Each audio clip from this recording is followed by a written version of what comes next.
we got the Gervonta Davis versus Lamont Roach rematch. It's on the way, August 16th. We already know how the first fight in March 1st went down. Many of us predicted that Gervonta Davis would smoke and knock out Lamont Roach because Lamont Roach was coming up in weight. Nobody wanted to see that fight. And honestly, I know a lot of people lost money on that fight. And whoever did bank on Lamont Roach in the draw or something like that, they came off crazy, bro. They came off crazy. Nobody would have expected a draw. Nobody even expected, like we would expect a upset of some sorts, but not a draw. So now here we are, with a lot of back and forth going on, a lot of doubts about this fight even taking place again. Here we are. We are about to get a rematch. All right, so I'm here to give my prediction for the rematch between Gervonta Tank Davis and Lamont Roach. Let's get into the tail of the tape. All right, so we got Gervonta Davis. He is at currently he's at 30 wins, no losses, 1 draw, 28 big wins by knockout. We know that draw came at the hands of Lamont Roach in the previous fight. Tank Davis, he is 30 years old, 5'5.5" with a 67.5-inch arm reach. All right, so we got Tank Davis here. He is a great fighter, man. I give Tank a lot of hell for his cherry picking and his weight clauses and all of that draining fighters. But his skills, he's a skillful fighter, bro. I can't take that away from him. Good knockout power. The only thing I always said about his knockout power was like, who was he? Like, is his power? Is he? He's knocking out smaller dudes, a lot of dudes that's drained and got weight clauses on him. Like, how would he do at welterweight? Will he still have the same knockout power? I mean, that's a pretty valid question, because if you're gonna, people be applying that same question to other fighters, why can't you apply it to Tank? You know what I mean? People say that about Devin, Shakur. Many people say, this fighter, if he moves up, he's gonna be weaker, or he's not gonna have the power. He already didn't have the power. But we know a lot of people when they're in like the lighter classes, sometimes when they move up, their power is not the same. It doesn't have the same effect on the bigger dudes. We see that with David Morrell, David Benavidez. We see that already at certain fighters. But he's definitely a multifaceted fighter. He can press you.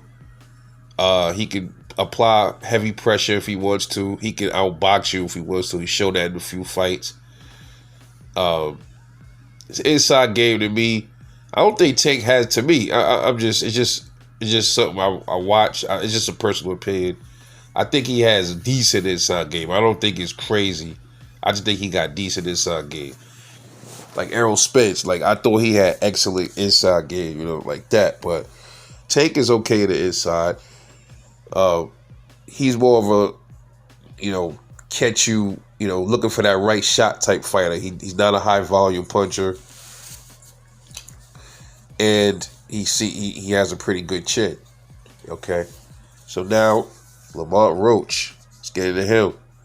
Oh, by the way, before we get into Lamont Roach, Gervonta Davis's knockout ratio is at 93%. Okay, so it's still a pretty high knockout ratio. So now into Lamont Roach. Let's get his tail of the tape. Lamont Roach is at 25 wins, 1 loss, 2 draws, 10 wins by knockout, and those 2 draws came at the hands of Gervonta Davis as of recent and back in 2018 against Orlando Cruz. All right, so Lamont Roach, He's an absolute dog. I've never really seen him physically hurt in a lot of his fights, which shows me he has a great chin as well. And he showed and displayed that he had a great chin against Gervonta Davis. Took some good shots from him. Never looked physically hurt. He looked buzzed about once or maybe twice in that fight, but he shook it off quickly and got to business. All right, not the biggest puncher, got the greatest footwork, but he has a pretty good jab. Um, I like his inside game too. He's a good counter puncher, just like Tank is. Doesn't really have the speed like Tank, but pretty decent speed on him.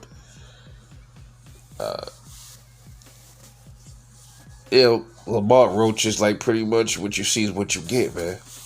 I always thought he was kind of slow.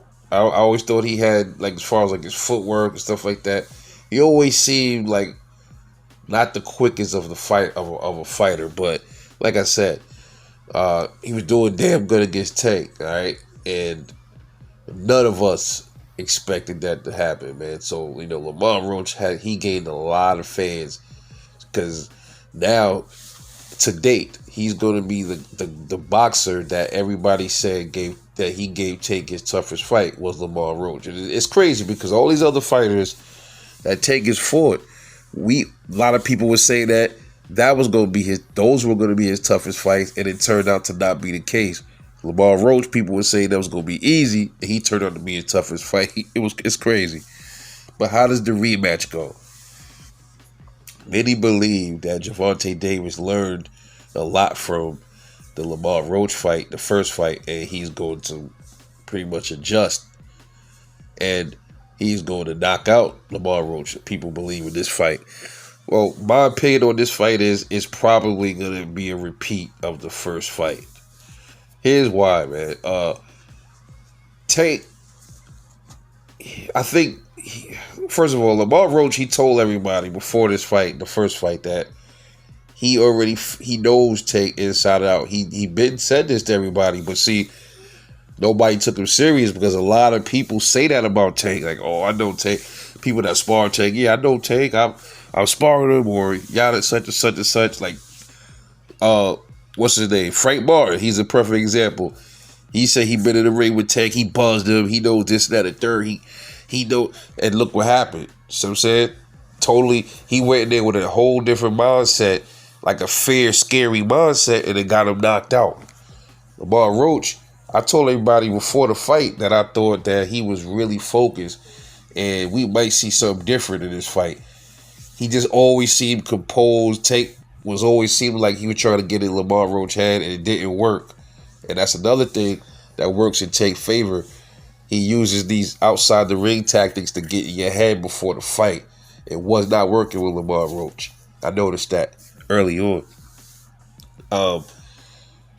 I don't think Tank Davis can do anything different, because if he presses Lamont Roach, he's gonna get countered.